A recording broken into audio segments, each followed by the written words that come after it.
अब फ़खर की बारी आई। बॉलर हैं अब्दुल राफी। कमेंट्री कामरान की, बैटिंग फ़खर। फ़खर साहब बैटिंग करने गए हैं, अब्दुल राफी बॉलिंग कर रहे हैं। बच्चा ले लिया है। नहीं, वो खेलता है सही। बहुत अच्छी शॉट। डाल तक गए हैं ना बच्चे। उसके बाद टीम एक में स्कोर बनेगा।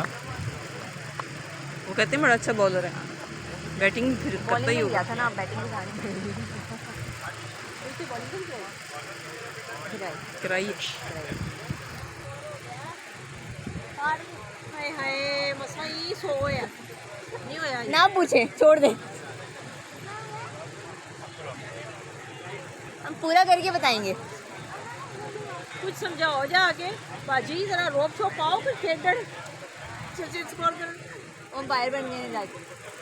हां ये अपने खिलाड़ी ने आउट नहीं दे नेक्स्ट बॉलर थोड़ी सी बेईमानी बंदा कर ही लेता है। डॉक्टर कबीर और उनका सामना करेंगे फ़खर। वो नहीं पाती गई